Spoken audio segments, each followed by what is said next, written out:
අයිබන් පුතේ හැමෝටම ඒ වගේම සුබ දවසක් 2022 අප උසස් පෙළ විභාගයට ලියන්න බලාපොරොත්තු වෙන අපේ දුවල පුතාලා වෙනුවෙන් ඒ විභාගයට තව තියෙන අපිට හරියටම පුතේ මාස 6මාරක් වගේ කාලයක්. ඒ කියන්නේ දැනට තියෙන විදිහට ඔක්තෝබර් මාසේ 15 වෙනිදා අපේ එක්සෑම් එක පටන් ගන්නවා 2022 A level එක්සෑම් එක. ඉතින් මේ මාස 6මාර වගේ කාලේ නැත්තම් පුතේ අපි දින වලින් ගත්තොත් එහෙම මේ දින 170 දින 180 කොහොමද අපි ඉස්සරහට සැලසුම් සහගත ලෙස A level එක්සෑම් එකේ හොඳ ප්‍රතිඵලයක් දාගන්න වැඩ කරන්නේ කියන එක සම්බන්ධව ඔයාලට අදහසක් ලබා දෙන්න ඔයාලත් එක්ක සාකච්ඡා කරන්න තමයි මම මේ වීඩියෝ එක ඔයාලට ගෙනෙන්නේ. ඒ කියන්නේ හරියටම දැන් අපි අවුරුදු 2මාරක් නැත්නම් ඊට වඩා අධික කාල සීමාවක්නේ අපේ මේ පාර A level එක්සෑම් එකට අපිට තිබ්බ කාලේ. ඉතින් අපි මේ අවුරුදු 2 නැත්නම් මේ පාර අපිට මේ වැඩියෙන් හම්බෙලා තියෙන කාල සීමාව අපි උපරිමයෙන්ම මහන්සි වුණේ A level එක්සෑම් එකට හොඳ රිසර්ච් එකක් දාගන්න. ඉතින් ඒ රිසර්ච් එක දාගන්න හොඳ ප්‍රතිඵලයක් ගන්න. ඒ කියන්නේ හොඳ අයිලන්ඩ් රෑන්ක් එකක්, හොඳ දිස්ත්‍රික් රෑන්ක් එකක් ගන්න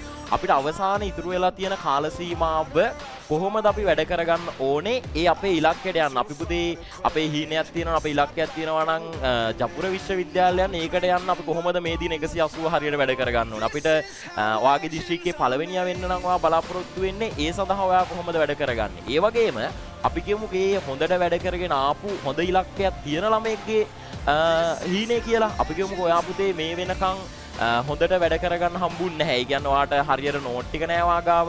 ඔයා එක දිගට වැඩ කරගෙන ආවේ නැහැ. හැබැයි ඔයාට අවශ්‍යතාවය තියෙනවා. ඔයාට උවමනාව තියෙනවා මේ එක්සෑම් එක ගොඩ දාගෙන හොඳ රිසර්ච් එකක් දාගෙන හොඳ කැම්පස් එකකට යන්න. එහෙනම් ඒ විදිහට ඒ කියන්නේ මුලින් ඉඳන් හොඳට වැඩ කරගෙන ආපු ළමයි කොහොමද මෙතනින් ඉස්සරහට මේ දින 180 ඉහළ ප්‍රතිඵලයක් ලබා ගන්න වැඩ කරන්න ඕනේ.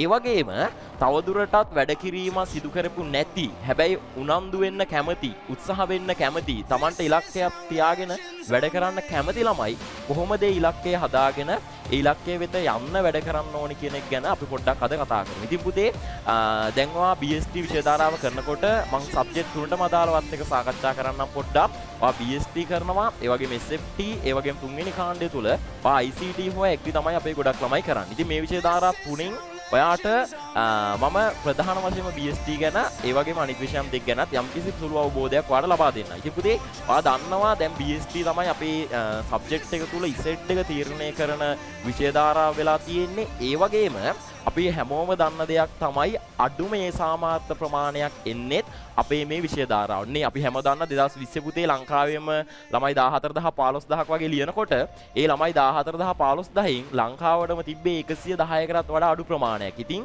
අපි ඒකක් ගන්න බලාපොරොත්තු වෙනවා. අපි හැමෝම බලාපොරොත්තු වෙන්න ඕනේ අනිවාර්යෙන් ඒකක් ගන්න. ඉතින් මේ ඒකක් ගන්න බලාපොරොත්තු වෙනවා නම් අපි හොඳ වැඩසටහනක් තුල ලස්සනට වැඩපිළිවෙලක් තුල වැඩ කරගෙන යන්න ඕනේ. මොකද පුතේ මහන්සි වුණොත් පාඩම් කරොත් තමයි BST වලට අදාළ වෙන විදිහට ඒකක් ගන්න පුළුවන් වෙන්නේ. අපි නෝමල් වැඩ කරගෙන ගියොත් කවදාකවත් අපිට ඒ සාමාර්ථයකට B එකකට යන්න බෑ. B අඩු පුතේ. B තියෙන 600 ගණක් වගේනේ. ඉතින් A එකකට B එකකට යන්න බෑ. අපිට C එකෙන් තමයි නවතින්නේ. ඉතින් අපි ඒකක් B එකක් ටාගට් කරනවා නම් ඒ සඳහා අපි කල යුතු විශේෂ වැඩ කිහිපයක් තියෙනවා. හරිද? මොකද ලංකාවෙන් 14000ක් කළා ඒ 100කට ආසන් ඒ 100කට 110කට සීමා වෙන්නේ ඒ සිස්ටම් එක තුල තිබ්බ ඒ ළමයි වැඩ කරපු ක්‍රම තුල තිබ්බ විවිධ ගැටලු. ඉතින් අපි මේ ගැටලු මගහරවාගෙන ඉස්සරහට වැඩ කරොත් තමයි අපිට ඒ ඉලක්කයට යන්න පුළුවන් වෙන්නේ. එහෙනම් අපි කතා කරමු කොහොමද ඒ සඳහා අපි වැඩ කරන්න ඕනේ කියලා. මම ඔයාලට මුලින්ම කියන්නම් මෙන්න මේ කතන්දරේ. පුතේ ඔයාට ඉලක්කය තියෙනවා නම්, ඔයාට ඒ හීනේ තියෙනවා නම් ඒ ඉලක්කය ගැන හීනේ ගැන අපි කියනවා think before other, think beyond other කියලා. ඒ කියන්නේ අනිත් කට්ටියට ඉස්සෙල්ලා අපි මේ ඉලක්කය ගැන හිතන්න ඕනේ. අපි මේ ඉලක්කයට යන්න අනිත් අයට ඉස්සෙල්ලා සැලසුම් කරන්න ඕනේ. අනිත් අයට වඩා ඉස්සරහා හිතලා ඒ ඉලක්කය ගැන සැලසුම් හදන්න ඕනේ. හරිද? අපි කියනවා think before other, අනිත් අයට ඉස්සෙල්ලා අපි හිතන්න ඕනේ. think beyond other. ඒ කියන්නේ අනිත් අයට වඩා ඉස්සරහා අපි හිතන්න ඕනේ. එහෙම හිතලා හරියට සැලසුම් කරලා මැච් එකක් ගැහුවොත් අපි සරලව කියන්නේ එහෙම නේද?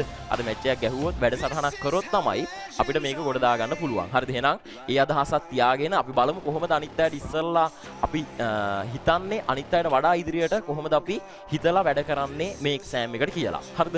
හරි. එතකොට ප්‍රධාන වශයෙන්ම අපිට තියෙන දෙයක් තමයි තියරි ටික කවර් කරගන්න එක. දැනට පුතේ ඔයා කවර් කරගෙන තියෙන පාඩම් ප්‍රමාණයක් තියෙනවනේ. ඒ කියන්නේ ප්‍රධාන පාඩම් ඒකක 19 තුල ඔයා මේ වෙනකොට ආවරණය කරගත්ත පාඩම් ඒකක ප්‍රමාණයක් තියෙනවනේ. මම සරලව කියන්නම්කෝ ඔයා පාඩම් ඒකක 9ක් ඉගෙනගෙන තියෙන්නේ කියලා. හරිද? ඔයාගාව පාඩම් ඒකක 9කට අදාළ නෝට් තියෙනවා. ඔයා පාඩම් ඒක 9ක් ඉගෙනගෙන තියෙන්නේ. හරිද? ඔයා දැන් බලන්න මෙන්න මේ පාඩම් ඒකක 9න් ඔයා පාඩම් ඒකක කීයක් පාඩම් කරලා ඉවරද කියලා. හරිද? ඔයා දැන් 9ක් ඉගෙනගෙන දැන් මේ දින 180 න් තියෙන පේපර් එකට අදාළ පාඩම් 9ක් වා සම්පූර්ණ ඉගෙනගෙන. ඉගෙනගත්ත පාඩම් 9න් පාට කොච්චරවා පාඩම් කරලා ඉවරද සම්පූර්ණ ෆුල් පාඩම් කරලා කම්ප්ලීට් කරලා ඉවරද? ඒ කියන්නේ තියරි ටික පාඩම් කරගෙන පාස් පේපර්ස් වල උත්තර ලියලා හොඳට ප්‍රශ්න කරලා සම්පූර්ණ ෆුල් පාඩම් කරගෙන ඉවරද කියලා. හරිද? ඊට පස්සේ ඔයා ඒ 9න් ඔයා අපි කියමු යම්කිසි පාඩම් ප්‍රමාණයක් පාඩම් කරගෙන ඉවර නැහැයි කියලා. අර මුලින්ම කරන් තියෙන දේ තමයි පුතේ. ඒ පාඩම් කරලා ඉවර නැති පාඩම් ටික පාඩම් කරලා අවසන් කරගන්න එක. දැන්ට ඔයා ඉගෙනගෙන තියෙන පාඩම් ඔක්කොම පාඩම් කරලා නම් කිසිම ගැටලුවක් නැහැ. හොඳයි. පාඩම් ඉගෙනගෙන තියෙන පාඩම් තාම පාඩම් කරලා නැත්තම් හරිද? ඔයා ගැටලුවක ඉන්නේ මුලින්ම කරන්න ඕන දේ ඒ පාඩම් 9 නැත්නම් ඔයා පාඩම් 7ද 8ද 10ද ඒ පාඩම් ටික කවර් කරගන්න එක. එතකොට ඔන්න ඒ පාඩම් ටික කවර් කරගෙන ඔයා යම්කිසි ටයිම් ටේබල් එකක් හදාගන්න. ඒ ටයිම් ටේබල් එක තුල හරිද? පරණ පාඩම් කරන්න නිශ්චිත කාල සීමාවක් තියාගෙන ඒ දැනට පාඩම් කරලා ඉවර පාඩම් ටික දැනට කරලා ඉවර පාඩම් ටික ටක් ගාලා පාඩම් කරලා ඉවර කරගන්න. එතකොට දැන් 9ක් කරපු පුතෙක් ගැන කතා කරමු. ඒ කියන්නේ පාඩම් 9ක් ආවරණය වෙලා තියෙන පුතේ. එයාට තව පාඩම් එක 10ක් තියෙනවනේ කරගන්න. මේ පාඩම් එක 10 අපි පන්ති තුල ඉස්සරහට කරනකොට පුතේ ඒ සතියට අදාළ උගන්වන දේවල් ටික ඒ සතිය තුලම පාඩම් කරගෙන ඉස්සරහට යන්න. මම සරලව කියන්නම්. දැන් අපි මේ සතියේ තියෙන ක්ලාස් වලින් අපි පටන් ගන්නවා බිම් මැනුව පාඩම. හරිද?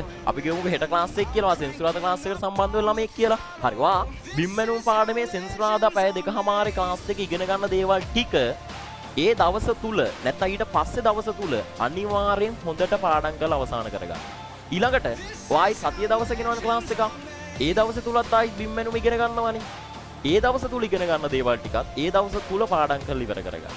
හරිද පුතේ? හරි. එතකොට ඔයා දැන් මේ දෙවෙනි දවසේ පාඩම් කරනකොට, ඒ කියන්නේ ඔන්න පළවෙනි දවසේ ආවා. අපි ගමු හෙට ක්ලාස් එකකට ආවා.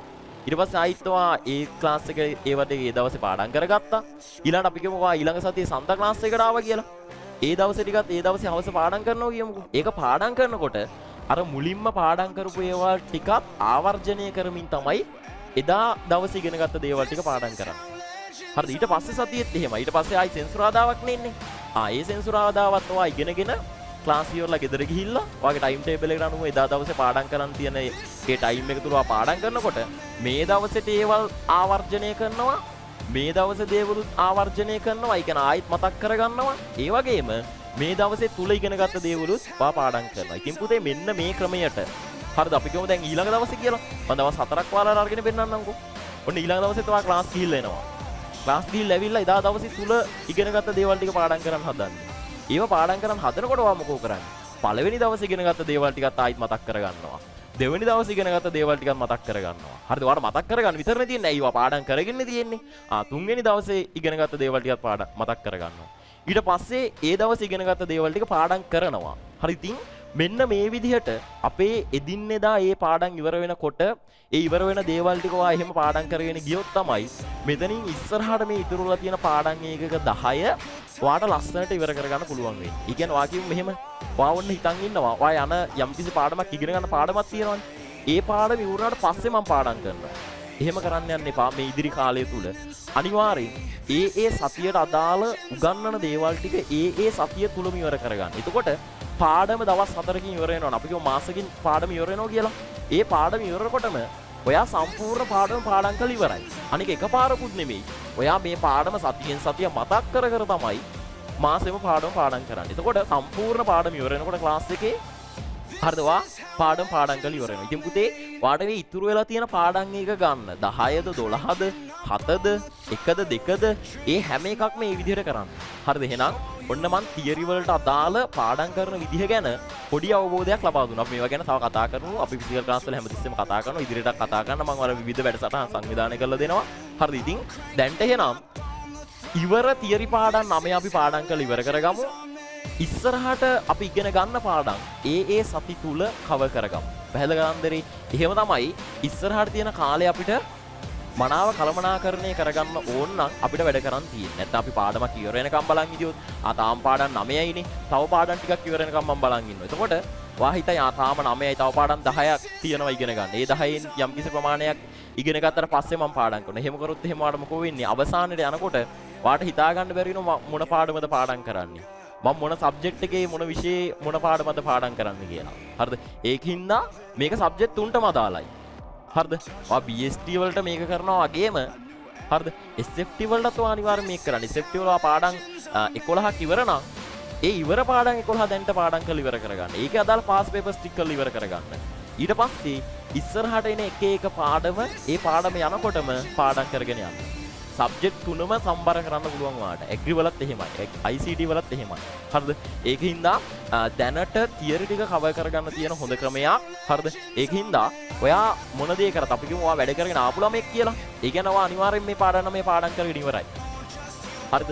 එහෙම ළමෙක් නම් ඔයාට ඉස්සරහට යනකොට අර විදිහට එක් පාඩම් කරගෙන යන්න පුළුවන්. මේ පාඩම් 9 ඔයාට අමතක පාඩම් තියෙනවා නම්, කියන ඔයාට විශේෂ ගැටලු තියෙන පාඩම් තියෙනවා නම් ඒවන් ආයිත් අරගෙන හොඳට පාඩම් කරන්න පුළුවන්. පැහැදිලි? දැන් ඔයා පාඩම් කරන්න විභාගෙම ඉලක්ක ගත කරගෙන. මොකද දින 180ක් වගේනේ තියෙන්නේ. ඒකන විභාගෙම ඉලක්ක ගත කරගෙන පාඩම් කරන්න ඕන ඔයා. හරිද? හරි. ඒ හින්දා අපි කියමු ඔයා වැඩ කරන්නේ නැති ළමයෙක් කියලා. හරිද? ඔයා වැඩ කරන්නේ නැහැ. හැබැයි ඔයාට දැන් උනන්දු වුණා. ඔයාට ඉලක්කය පේනවනේ දැන් ළඟයිනේ. ඔයාට දැන් වැඩ කරන්න ඕනේ.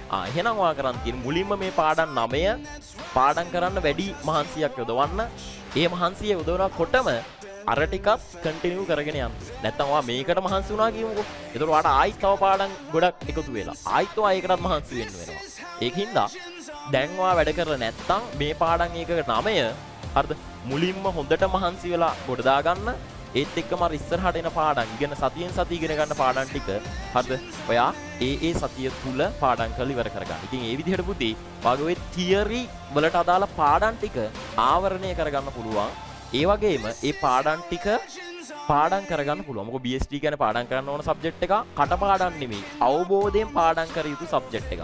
කටපාඩම් කරොත් අපිට කවදාක්වත් පේපර් එකට හොඳ ලකුණක් ගන්න බැරි වෙනවා. අපි කියන සරලව කියන්නේ ගිරව දානවා කියලා. එහෙම වුණොත් හොඳ ලකුණක් ගන්න බැරි වෙනවා. අවබෝධයෙන් යුතුව විෂය කරුණු පාඩම් කරොත් අපිට හොඳ ප්‍රතිඵලයකට යන්න පුළුවන් වෙනවා. හරි. එහෙනම් තියරි සම්බන්ධව මම ඔයාලට මේ වීඩියෝ එක තුල ওই ටික තමයි දැනුවත් කරන්නේ. ඊළඟට හරිද?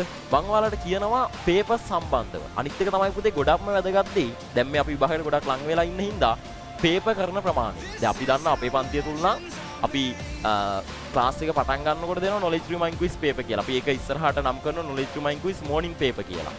හරිද? ඊට පස්සේ අපි ආයිත් ඉන්ටර්වල් එකෙන්, ඒ කියන්නේ අපි සතියේ රිවිෂන් දවස කරන දවසේ උදේම පේපර් එකක් දෙනවා. ඊට පස්සේ ආයිත් අපි මැදින් ඉන්ටර්වල් එකෙන් පස්සේ මෝර්නින් පේපර් එකේ තියෙන MCQ ප්‍රශ්න පත්‍රය, ඊට පස්සේ මැදින් පටන් ගන්න පේපර් එකේ අපි දෙනවා ආයිත් පුතාට ස්ට්‍රක්චර් සහ එසේ පේපර් එකක්. අද ඒ විදිහට රිවිෂන් දවසේ උදේ සහ හවස අපි පේපර් කට්ල දෙකක් කරනවා. knowledge remind quiz paper. දැන්ටම papers 30ක් විතර කරලා තියෙන්නේ. MCQ 10 වගේ අන්තර්ගත වෙන, ස්ට්‍රක්චර් අන්තර්ගත වෙන, එසේ අන්තර්ගත වෙන papers 30ක් වගේ කරලා 29කට අධික ප්‍රමාණයක් කරලා තියෙන්නේ. ඉතින් ඔය ටික ඔය විදිහටම අපි ඉස්සරහට පවත්වාගෙන යනවා. ඒ වගේම අපේ exam focus paper ටික නේද? අපි දැන් පළවෙනි exam focus paper ටික ගිය සතියේ කරා. ඒකේ Eastland rank ටික මම ඔයාලට මේ සතියේ ඉඳන් ලබා දෙනවා එක් නගරවල ළමයිට, online එකේ ළමයිට. ඉතින් ඒ exam focus paper ටික තමයි ගොඩක්ම වැදගත් වෙන්නේ. මොකද ඒවා අපි සම්පූර්ණ full paper තියන්නේ ඔයාලට time එක ගන්නට ඔයාලට දීලා, MCQ paper එකට, structure paper එකට, essay paper එකට අදාළ time එක ඔයාලට දීලා, ඒ time එකට අදාළව ඔයාලව තමයි exam එකට හුරු කරවන්නේ. අපි ඔයාලට මතක ඇති exam focus paper number 1 එක හරිද? තාමත් ඉහළ ගුණාත්මක යුතු paper කට්ටල එකක් තමයි අපි exam focus paper number 1 එකෙන් කරන්නේ. මොකද සම්පූර්ණයෙන්ම විභාගයේ ඉලක්කගත කරගෙන A level මට්ටම දක්වා නිර්මාණය වෙච්ච පේපර් තමයි අපි exam focus paper කියලා කරන්නේ. ඊට වඩා සංකීර්ණ පේපර් ටිකක්. එතකොට අපි හොඳ සංකීර්ණ පේපර් ටිකක් කරලා තියෙනකොට අපේ A level exam එකේ පේපර් එක අපිට තව එක පේපර් එකක් පමණක් බවට පත් වෙනවා. එහෙනම් අපි පේපර් කරන එක තමයි පුතේ අනිත් ගොඩක් වැදගත්ම සාධකය. ඒ කියන්නේ අපි බලන්න ඕනේ අපි පාඩම් කරපු ඒවා අපිට මතකද කියලා. ඒවා මතකද කියලා බලන්න පුළුවන් අපිට පේපර් කරොත්. නැත්නම් අපි කියමු අපි ඒක මතකද කියලා A level exam එකට ගිහලා බලනවා කියලා. අපි A level paper එක තමයි මුලින්ම කරන්න හදන්නේ. පේපර් දෙකක් තුනක් කරනවා එහෙම මෙහෙන් A level paper එක කරන්න යනවා. එතකොට අපිට එතෙන්දි තමයි දන්නේ අපි මේ ඉගෙන ගන්න ගත්තා කියලා කිව්වට, අපි පාඩම් කරා කියලා කිව්වට මට මතක නෑනේ මේක කියලා. හැබැයි අපි ඒක දැන් මිදම්ම පේපර් වැඩියෙන් කරනවා නම් අපිට ඒක අවබෝධ වෙනවා. මම පාඩම් කරලාට මට මතක නෑනේ. හරිද? මේ පාඩම් කරු මේ විෂය කරු ටික මට මතක නැහැ නේ. එහෙනම් අපි මොකක් හරි ක්‍රමවේදයක් හදාගන්න ඕනි.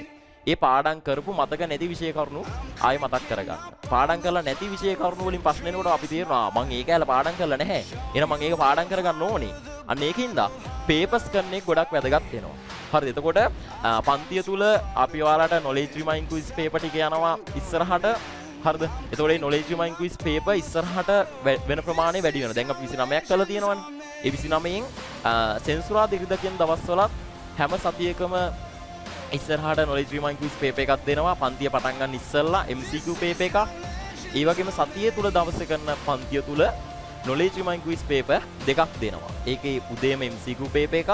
ඊට පස්සේ දවල් ඉන්ටර්වල් එකෙන් පස්සේ ස්ට්‍රක්චර් සහ එසේ paper එකක්.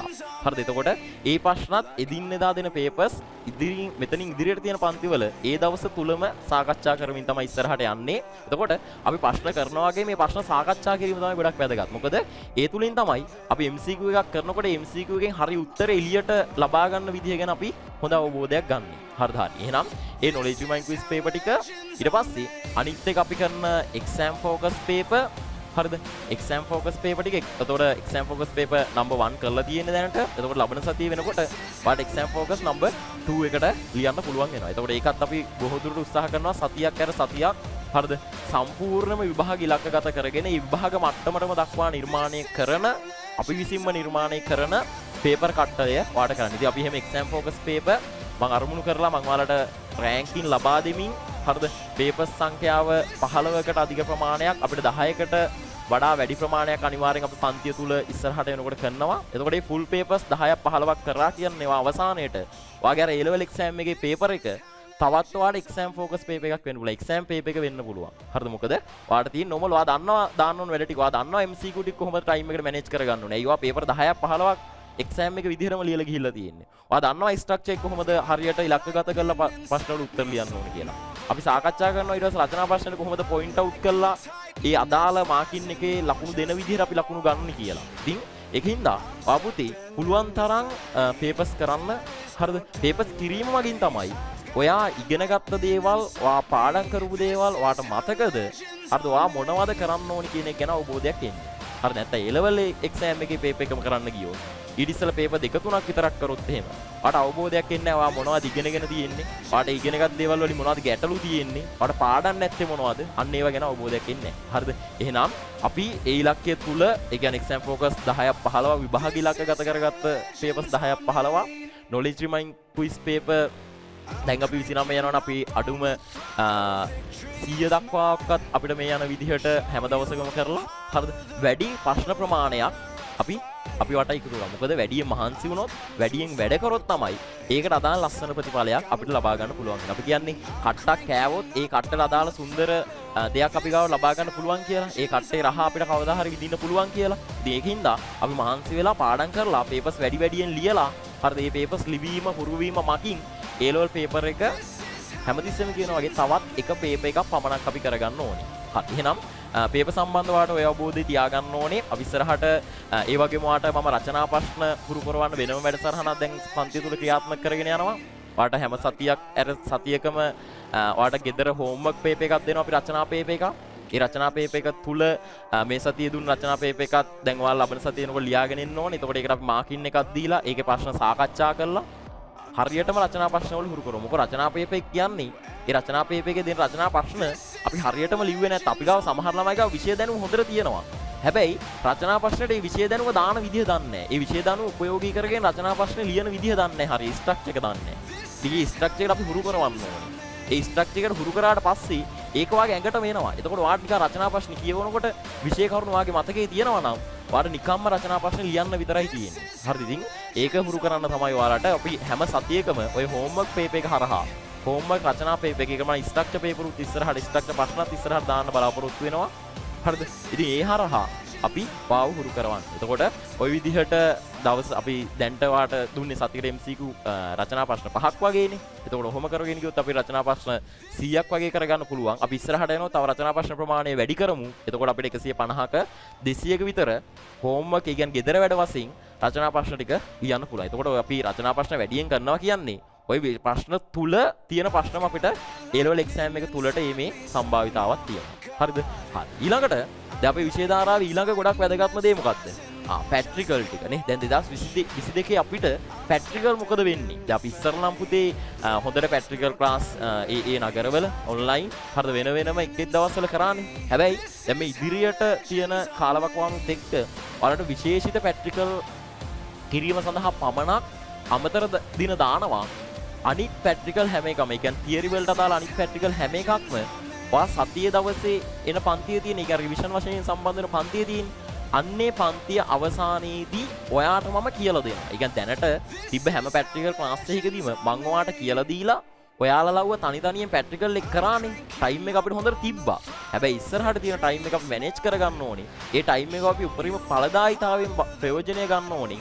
ඒකින්ද ඔයාට පැට්‍රිකල් කියන එක අනිවාර්යෙන් තියරි එක්සෑම් එකටත් වැදගත්. මොකද අපි දැකලා 2019 2020 21 පේපර් වල තියරි පැට්‍රිකල් දැනුම ආශ්‍රයෙන් තියරි ප්‍රශ්න නිර්මාණය වෙලා තියෙනවා. ඒ කියන්නේ පැට්‍රිකල් දැනුම ඕනේ තියරි ප්‍රශ්නෙට උත්තරේ ලියා ගන්න. එහෙනම් අපි තියරි ටික ඉවර වෙනකොට පැට්‍රිකල් ටික පිළිබඳවත් අවබෝධයක් අපි ගාව තියෙන්න ඕනේ.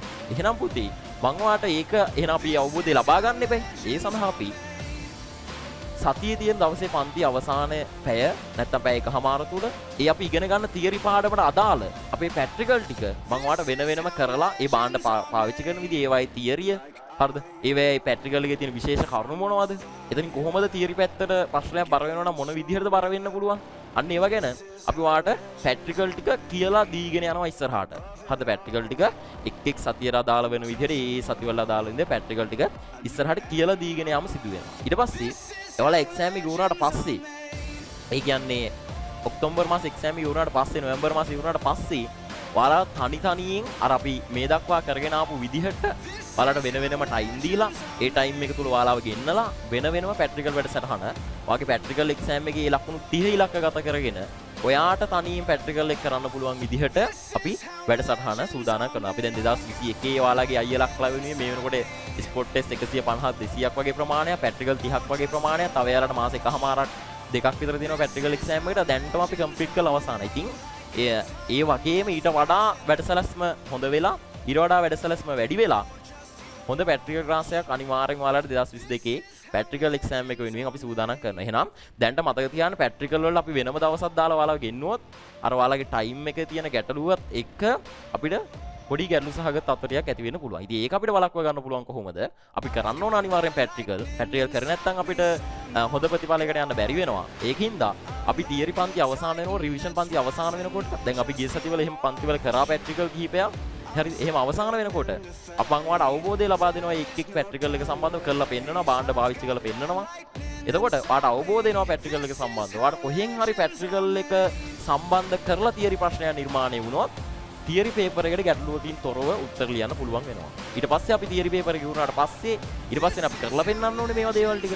එක පැට්‍රිකල් එක අපි දන්තනින් කරලා පෙන්නන්න ඕනේ. ඊට පස්සේනේ ඒකට අපි ඊළඟට සූදානම් වෙනවා. එහෙනම් පුතේ පැට්‍රිකල් ටික දැන් මතක තියාගන්න.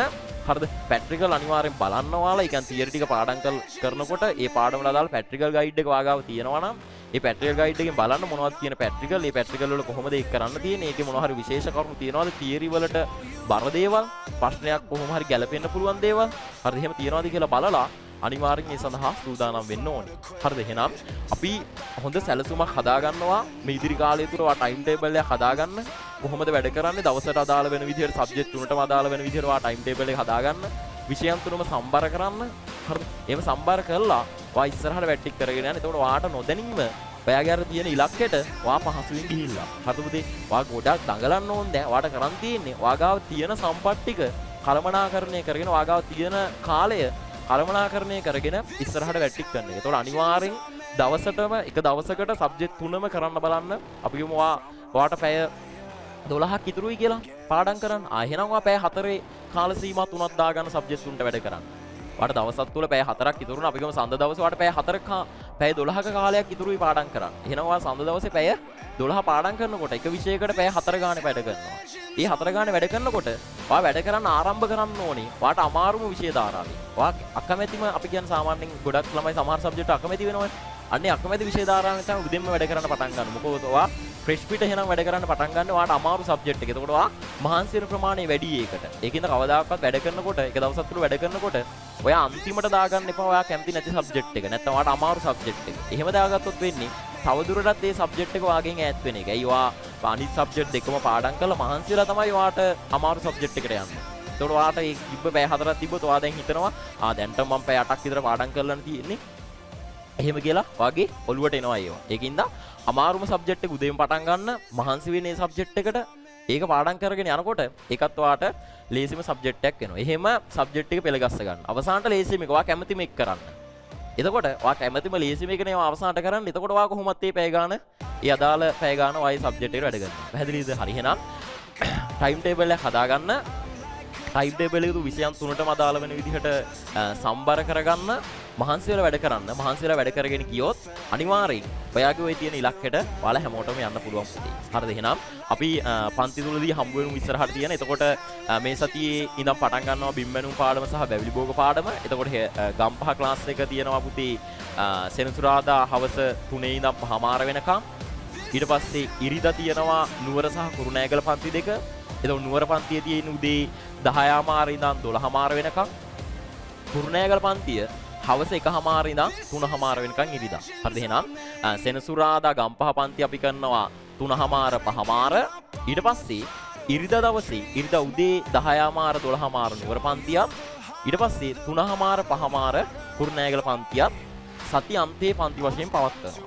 ඊට පස්සේ පුතේ සඳුදා දවස තුල උදේ 8 ඉඳන් හවස 4:00 වෙනකන් කුරුණෑගල ළමයිගේ රිවිෂන් පන්තිය revision plus theory practical papers යන සම්පූර්ණ ෆුල් ක්ලාස් එක සඳුදා දවසේ කුරුණෑගල ළමයිට සඳුදා දවසේ උදේ 8 ඉඳන් හවස 4:00 වෙනකම්. ගම්පහ ළමයිට බදාදා දවසේ උදේ 8 ඉඳන් 4:00 වෙනකම්. එතකොට මේ පන්ති අපි එහෙම්ම අපේ ලංකාවෙම ඉන්න ඔන්ලයින් ළමයිව සම්බන්ධ කරගන්නවා. හරිද? ගම්පහ කියන පන්ති හැම එකකටම ඒ වෙලාවේදීම ඔන්ලයින් ළමයි අපි සම්බන්ධ කරගන්නවා. එතකොට බදාදා 8 ඉඳන් 4:00 වෙනකම් තියෙන ක්ලාස් එකට අපේ ඔන්ලයින් ළමයිනුත් ඒ අවස්ථාවේදීම ලයිව් සම්බන්ධ වෙනවා. නේද? අපි සාර්ථකව දැන් මේ පන්ති කරගෙන ආවා. උදේ 8 ඉඳන් හවස 4:00 වෙනකම් මේ යන පේපර්ස් ටික යාලා ඔන්ලයින් ලියනවා. Google Form හරහා ඔන්ලයින් ලියනවා. ස්ට්‍රක්චර් පේපර් උත්තර ලියලා Telegram channel වලට දානවා. ඉතින් අර ෆිසිකල් පන්තියේ වගේම මේ වැඩපිළිවෙලම ඔන්ලයින් පන්තියේ ළමයිටත් ඒ හරහා යනවා. ඉතින් සෙන්සුරාදා යනවා.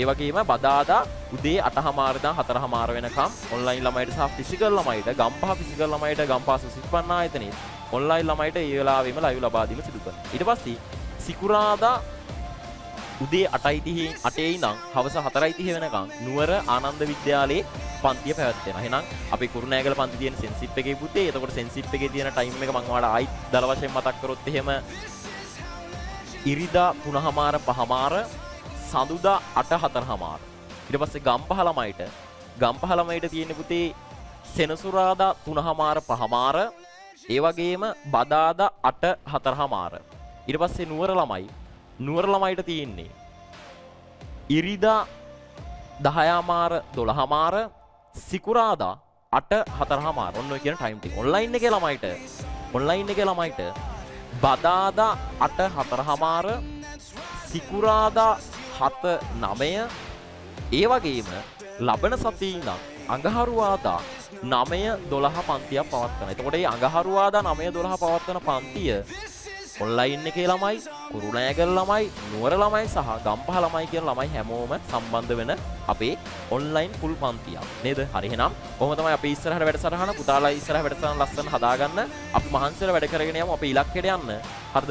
අපේ ඉලක්කේ ඔයාලගේ අපේ හැමෝගෙම හොඳ ඉලක්කයක් තියෙනවා. ඒ ඉලක්කයට යන්න අපි මහන්සියලා වැඩ කරොත් අපි කැප වුණොත් එහෙම අනිවාර්යෙන් අපි හැමෝටම ඒ ඉලක්කයට ගිහිල්ලා නවතින්න පුළුවන්. එහෙනම් පුතේ ඔයාලා හැමෝටම ජය වේවා. මහන්සියලා වැඩ කරන්න. මහන්සියලා වැඩ කරලා අපි අපේ ඉලක්ක වලට යන්න. ඔයාලා හැමෝටම ආයිබෝවන්. Show you the harder the battle, harder I fight. I've come too far to quit. Step back, I'm going in.